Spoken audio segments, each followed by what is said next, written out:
Greetings, everyone. I've got two example problems for you today, both on equilibrium. The first one is relatively straightforward. The second one is a bit more complex, but both of them are very, very useful for anyone that's going into mechanical engineering or civil engineering or any kind of construction or anyone that ever wants to build anything. These are good example problems. Here is our fairly straightforward problem. We are trying to hold up a sign attached to a wall. Here's the wall. Here is a stick of some sort. Here is the sign. And here is a cord holding up the stick and the sign. The stick is able to freely rotate around that point right there. And we need to find the tension in that cord. What kind of problem is this? Yeah, this had better be an equilibrium problem. So, equilibrium problems begin with torque net is equal to 0. We need to identify all of the torques occurring on something. Which thing should we look at? Should we be looking at all the torques on the sign itself? Is something going to cause this sign to maybe rotate? Well, I hope not. So yeah, let's not look at the sign itself. Is this string going to be rotating? Again, I can't really imagine a case where it would be. What about the stick here? Oh, that might rotate. If the string is too slack, then it could rotate down. If there's too much tension in the string, it could bound up, something like that. So we need to make sure that this stick does not rotate. Therefore, we should examine the torques around this stick. Okay, whenever we have a torque problem, we have to identify where it's going to be measured from. Remember the problem with Thanos and Hulk? We could measure it from all the way over where Hulk was, or in the middle, or wherever Thanos was, or we could measure everything from any perspective. But we just need to choose something and be consistent. What's the best place to choose for this one? I'd say right here is going to be the best place to choose. The place where it could rotate, well, that's probably going to be the wisest place to choose where to measure everything from, because when in doubt, you can just pick the point where things could possibly rotate, and you'll probably get everything pretty easily that way. We need to examine all the torques acting on this stick now. So we've got the torque from the tension. We've got the torque from the sign, which I'm just going to have as S. And we've got the torque from the wall there, applying a normal force on this. Where do these three torques come from? Each torque comes from a force. You can see here that there's three forces acting on the stick. There's tension, there's the force of gravity from the sign, and there's the normal force from the wall. The wall is probably going to be pushing outward on the stick. Each of those forces corresponds to a torque, because each of those forces can be in a different position and would rotate the stick in a different way. Therefore, for each force, you have a corresponding torque. Remember the equation for torque. An individual torque is going to be R cross F. The radial vector cross product with the force that is acting, that is equal to the torque. Therefore, any force can have some torque.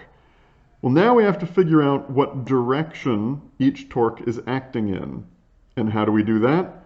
Well, we stick our hand where the center of rotation is, and we move our fingers out to where a force is, and then we curl our fingers in the direction of that force, and we see which way our thumb is pointing. By this equation, we start with going along the radial line, and so let's figure out this for the tension.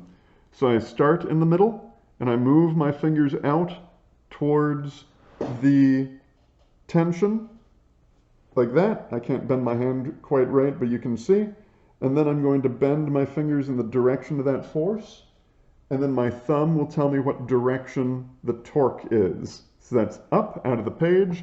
I'm going to count out of the page as positive. Now the torque from the sine. Well, I go from here down to where the sine is, and then I see that I've got a negative torque from that. Start your fingers out that way, go down, point your fingers down because the force is going down, and then thumb down into the page. That's going to get a negative torque there. And then the torque from the wall. Well, is the wall going to be applying any torque? Is this normal force pointing out going to make the sine go up or down at all? Is it going to make it twist at all? Well, no. You can see the angle in there is going to be 0. So that shouldn't make it twist. And you just can probably realize that if you push on something straight on like that, it's not going to make it twist at all. You have to move it like that, push this way or this way to get it to twist. So this is actually just going to be 0. So I can just cross that out. And then this whole thing is equal to 0. It looks like all we have to deal with is the torque from the tension pulling this way, up that way, and the torque from the sine pulling down that way. And we can ignore the torque from the wall. We can use this equation, which we established earlier, for what an individual torque is equal to. We can say R cross F for the tension minus R cross F for the weight of the sine is 0. R of the tension and R of the sine. Well, in both cases, they're just attached to the very end of the stick here. And we have defined this point to be the starting point, the point where we measure everything from. So what am I going to replace R with in these cases? Yeah, I'm going to replace it with L. That's not so bad. And, oh, actually, we need to do the sine theta. So this is going to be R, or I'll just replace it now, L times the force of tension, which is just T, times the sine of theta minus L times mg times the sine of some other theta is equal to 0. Well, let's leave this ambiguous as to what these angles actually are. I'm going to define an angle for you. Let's measure everything with respect to this angle right there. If we're measuring everything with respect to that angle, then what is this angle and this angle? Let's call this 1 and 2, just to remove any ambiguity there. If that's theta, what is this?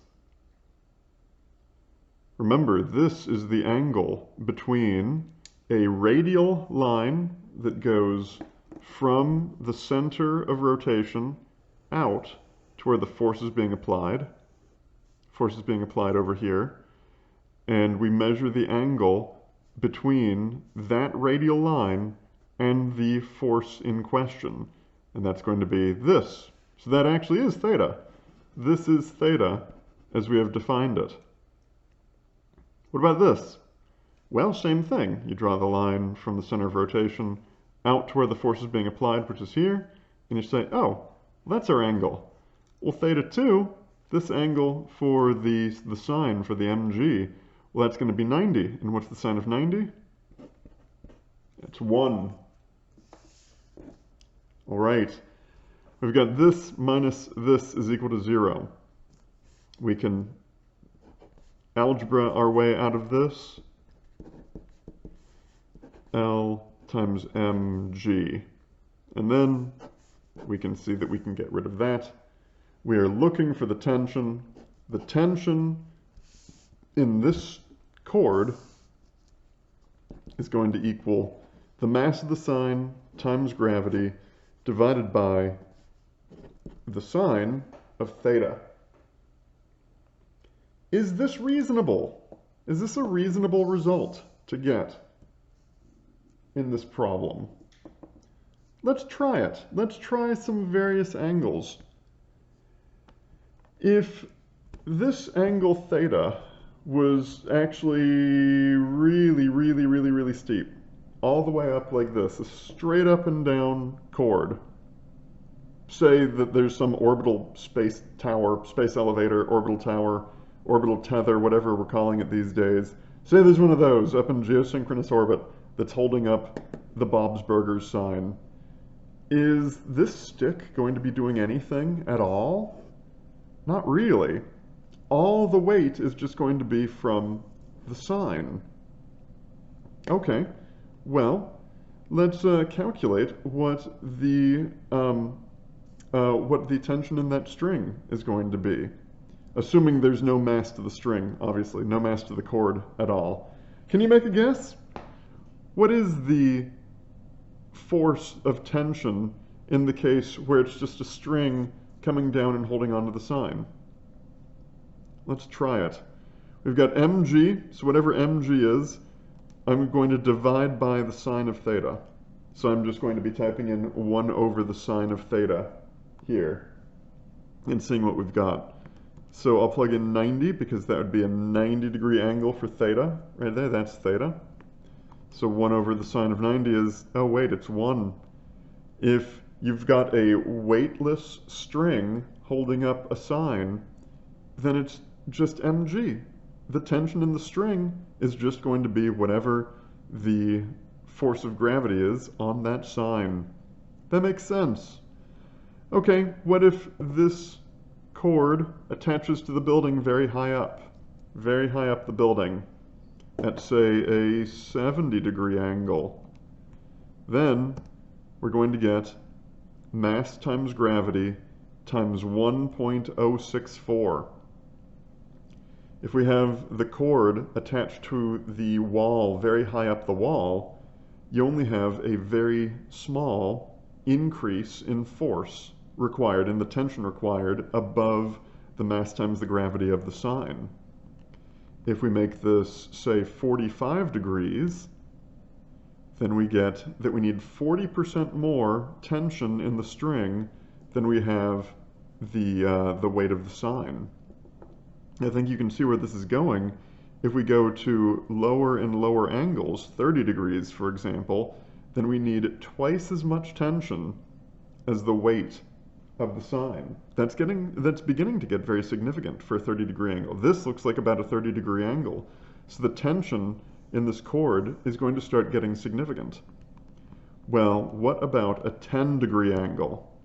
Suddenly we need 5.75 times more tension in the cord than we have the weight of the sign.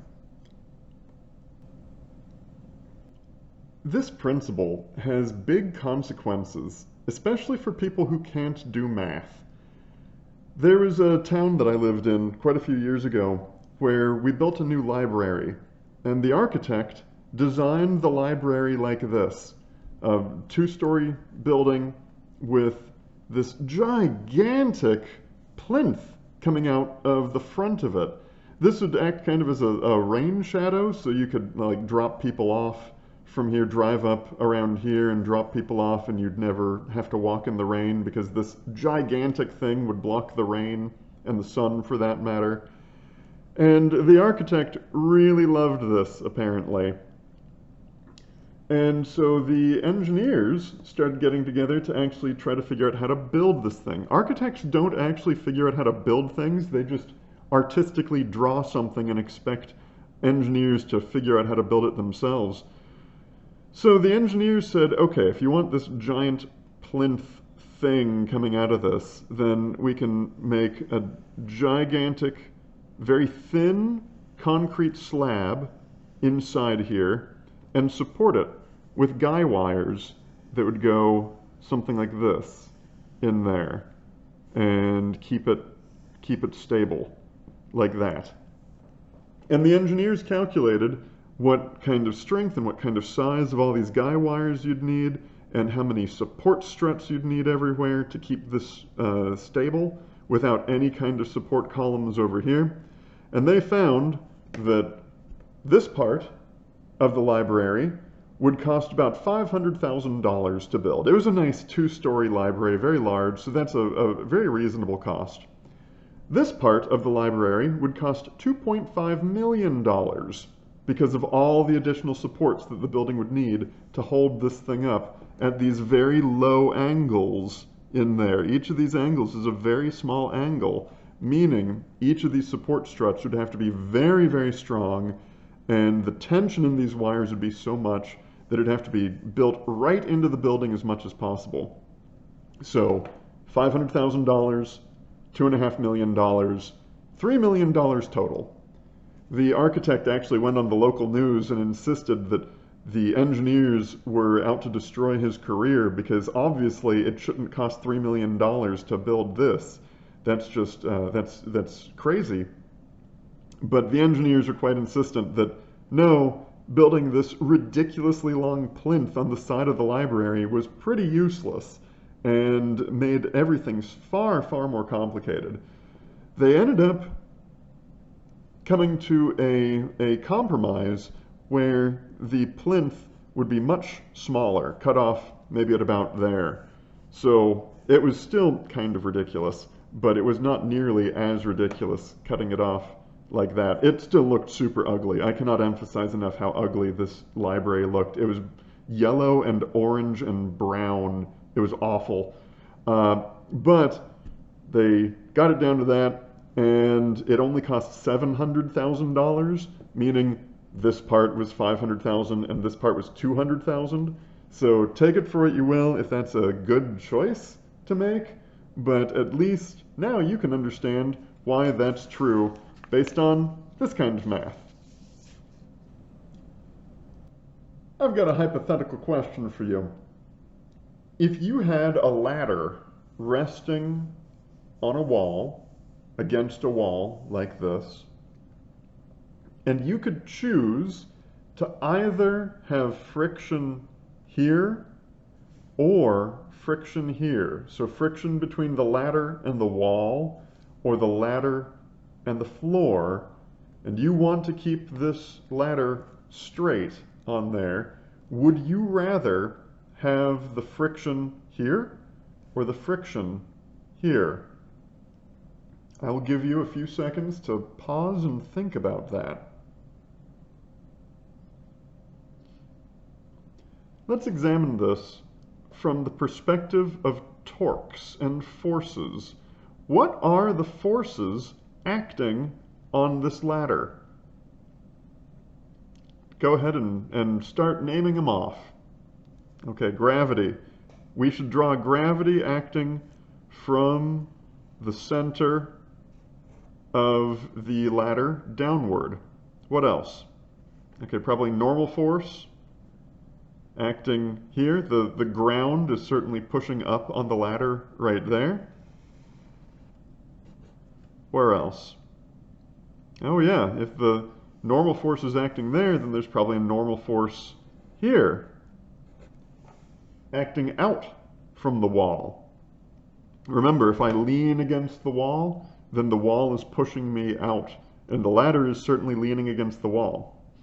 Just imagine you leaning against the wall. The floor is pushing up on you, and the wall is pushing out on you to prevent you from falling through the wall, and gravity is still pulling you down.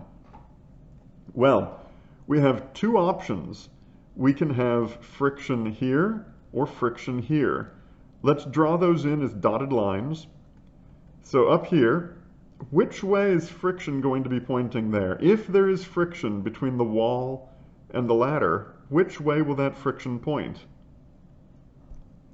it should point up, like that. Because the ladder is going to naturally want to slide down, it's going to resist against that. Okay, where's the friction pointing here? The ladder wants to slide out this way, so the friction has to be in that way. Looking at this, can you tell which force you want to keep the ladder steady? Let's look at this from the perspective of equilibrium. Remember, equilibrium is that the sum of the torques has to be zero and the sum of the forces has to be zero. If we start looking at the forces, we can start getting to the right answer here. If we have this, but we do not have this force here, we're going to cover that up. What is the sum of the forces in this case? Can the sum of the forces be zero in this case? We've got gravity and normal. Gravity pointing down, normal pointing up. Well, they're probably going to cancel each other out. The point is they can cancel each other out because they're going in opposite directions. Can this cancel out with that? Certainly not, because they're going in different directions. Is there anything that can cancel out this normal force there? No, there isn't. Therefore, the sum of the forces can never be zero when there's no friction down here. However, if we get rid of that one and just have these forces, well, gravity can cancel with normal, from the normal from the ground, and the normal from the wall can cancel with the friction from the ground. That is how we can get the sum of the forces to be zero on this ladder, and only having the sum of the forces being zero would allow us to keep the ladder steady leaning on that wall. Friction here doesn't hurt, but it's not absolutely necessary. You can have a frictionless wall and still rest a ladder on it as long as the floor has friction. Let's do some math with this, shall we? Let's solve for the minimum coefficient of static friction that you would need to keep this ladder steady on the wall, assuming that you have an angle here of theta. This is all going to be using variables and symbols. What kind of problem is this? Well, it's equilibrium. How are we going to solve this equilibrium problem? Well, we know that the net force is equal to zero, and that the net torque is equal to zero. That's how you start all equilibrium problems. Well, this net force is actually the net force in x, and the net force in y, both are zero. Let's look at net force in x. What are the forces acting in the x direction? Well, remember, we take all the positive x forces minus all the negative x forces. So we're going to have the normal from the wall, NW is the normal from the wall. It's going right. That's going to be minus the force of friction is equal to zero. Thus, the normal from the wall is equal to the force of friction. Nice. Well, what about the y direction? This is x. We'll do y now. Now we have the normal from the floor, positive, minus the force of gravity is zero. Therefore, the normal from the floor is equal to the force of gravity, and the normal from the floor is equal to the mass of the ladder times the acceleration due to gravity. We have done what we can with forces. What else can we do? Well, we can use the definition of what friction is to combine these two.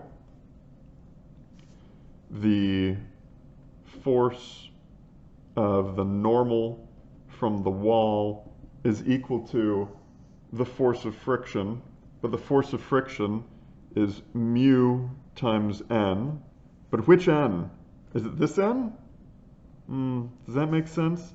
No, it's the normal force from wherever the friction is occurring. We have two normal forces, but only one of them has to have that friction, as we discussed. So this friction is from that normal force. So this is the normal force from the floor.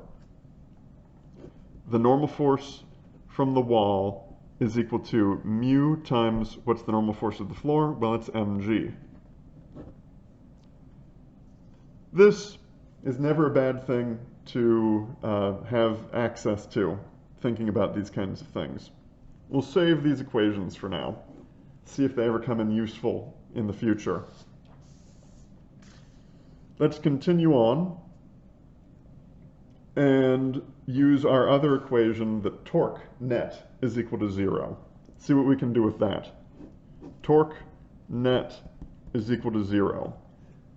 Net torque being equal to 0 is always a little bit more challenging. We need to carefully decide where to measure everything from. Now we're looking for mu s, and mu s is going to be part of the force of friction. If we set our center of rotation to be there, then is that going to be helpful for us?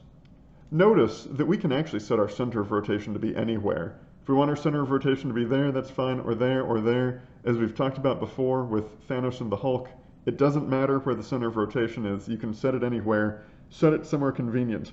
Is it convenient for us to set it there? If we do, it's going to be more difficult for us to figure out what mu s is, because if the center of rotation there is there, then the force of friction has 0 radius, and so that whole term ends up getting canceled out. There's not a whole lot we can do when an entire term gets canceled out. I'll actually show you in a little bit what we can do. Well, what if we set the center of rotation to be up here? Then we still get the force of gravity, we still get the normal force from the floor, we still get the force of friction. I'm going to say let's set the center of rotation to be right there. That does mean that the normal force from the wall is going to be multiplied by 0. In the torque equation, torque is equal to R cross F. R is 0 because it's right there at the center point. But we still have the rest. And that's okay. We have the torque from gravity. We've got the torque from the normal from the floor and the torque from friction. And together, they will end up being 0. But we need to know what directions they're going in to know if I need to put a plus or a minus sign in each of those places. Okay, if we imagine ourselves holding on to it there, and we ask ourselves, which way is gravity going to be making this rotate? Well, gravity would be pulling down like that. The ladder, if it was only under the influence of gravity and it was held up there, it would tend to swing down this way, swing down that way. Well, that is moving it like this, and that is a negative torque. What about the normal force? Well, if we got rid of all the other forces in the universe and held the ladder right there and let the normal force do what it's going to do, it would push the ladder this way. And that means that we're going around like this, around like that, and that is a positive torque. What about the force of friction right there?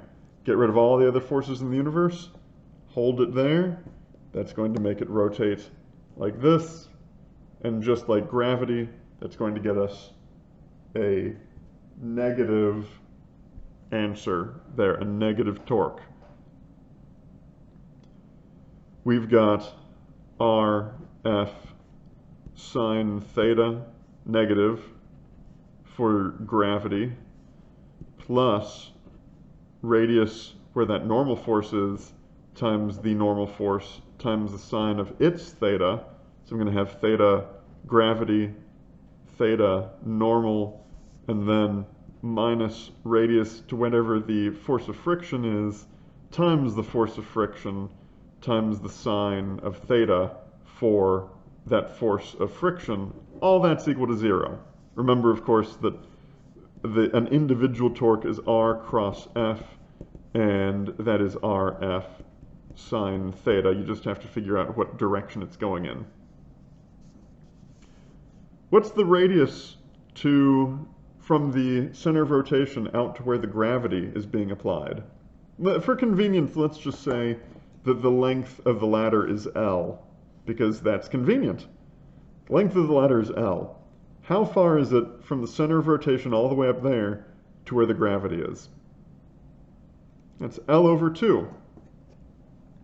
So this will be minus L over 2 times the force of gravity, which is mg, times the sine of theta, of some theta.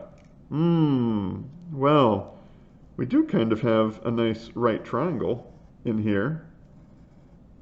That might be helpful. Remember how we find theta to begin with. We start at the center of rotation, and we draw a line out to where the force is being applied. Like that. The force is being applied right there at the center of the ladder.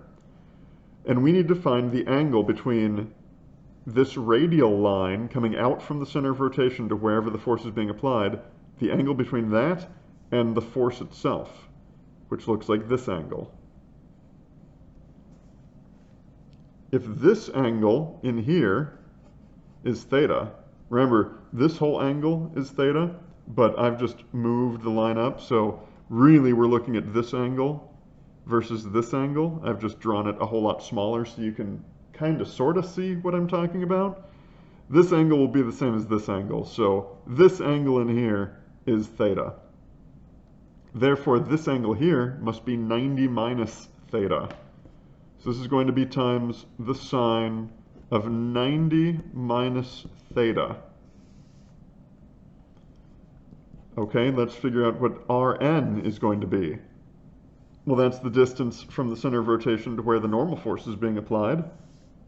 That's L, the whole length there, times the normal force. What is the normal force going to be? Should we just leave it as the normal force? Oh wait, I already figured out the normal force. It's mg. That's convenient. I'm going to replace this with mg, that normal force there, times the sine of theta n. Well, that's going to be this angle in here. We draw a line from the center of rotation out to where the force is being applied, all the way down there, and then we say, what's the angle between that line and that force? Well, it's that. Again, that is 90 minus theta. This also must be 90 minus theta. So this is times sine of 90 minus theta. And then minus the radius where friction is happening. Well, that's again L times the force of friction. Well, what's the force of friction?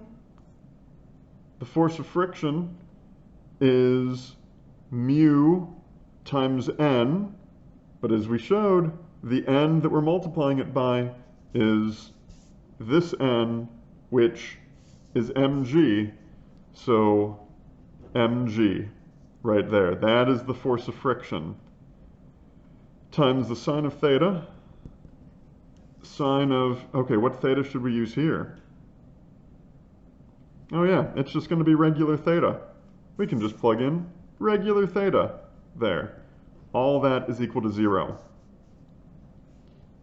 What can we do mathematically to make this easier on us? We can get rid of an L. We can get rid of an M. We can get rid of a G. Okay, let's rewrite this before we get too cluttered. We have negative 1/2 What is the sine of 90 minus theta for all you mathematicians out there? Oh yeah, that's cosine of theta. That's a good thing to remember. Plus, okay, that's gone, that's gone, that's gone. Oh, again, cosine theta minus mu times the sine of theta. Mu times the sine of theta is equal to 0. Well, that right here is just 1/2 cosine theta. I'm going to add that to both sides. That's mu sine theta. I'm solving for mu.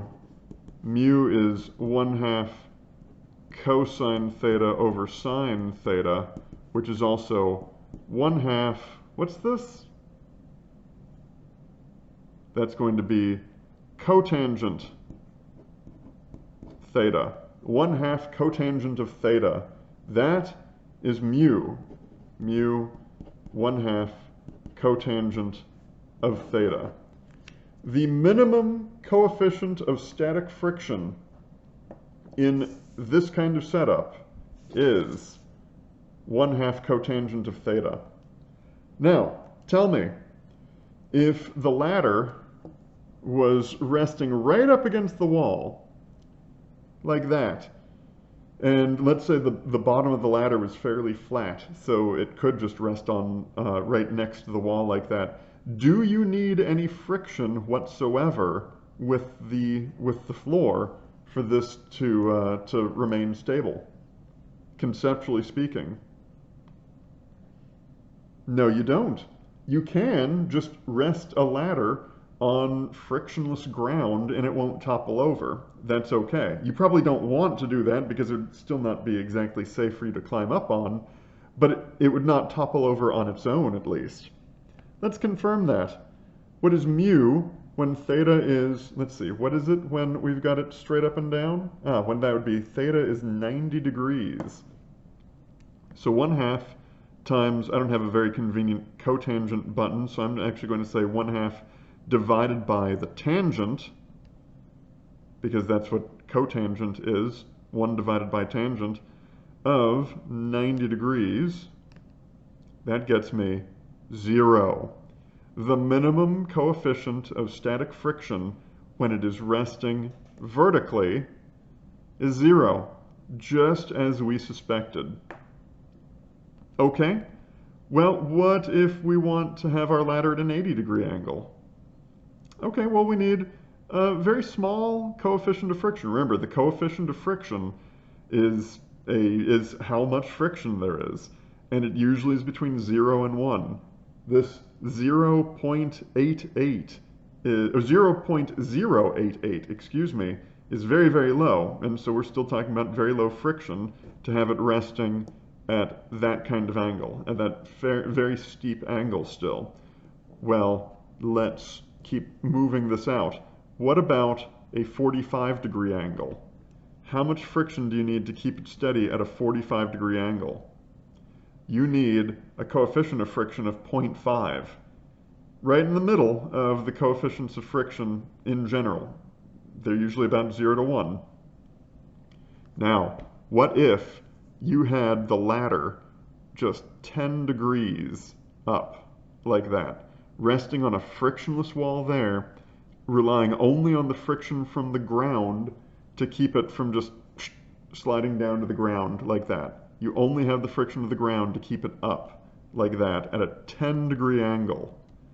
At a 10-degree angle, you need a coefficient of friction of 2.835. More than 1, quite a bit more than 1. It is very difficult to get coefficients of friction that high. You're not going to be able to rest a ladder on a frictionless wall with friction on the ground at a 10-degree angle. You need that friction with the wall at this point. So how do we solve these problems? First step, draw out all your forces. We're good at that now. We can draw all of our forces out. Recognize that many of them are going to be torques. Actually, they're all going to be torques. So we need to draw them in the right places, approximately where those forces are actually acting. Then we get our primary equations. The net force is equal to 0 and the net torque is equal to 0. Of course, the net force is the net force in x and the net force in y, so we should be remembering that. We then see what the net force is in x, and we see what the net force is in y. And we save that. We might not be able to do anything with it yet. Sometimes we can do a few extra steps and come up with some extra relationships, but these are all saving for later. We might be able to do something with them.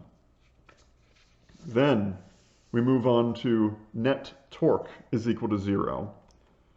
We recognize that an individual torque is R cross F, and that's equal to RF sine theta. The one thing that this is lacking is direction, so you do have to get fancy with the right-hand rule to figure out direction. Go watch that video on right-hand rule again and study how to find direction with the right-hand rule, positive and negative. Pick some point to take as your center of rotation. We picked this point up here. You can pick any point. It'll just take a little bit more algebra to do. Pick any point, choose that as your center of rotation, and use that to figure out which forces, which torques make it go down, and which torques make it go up.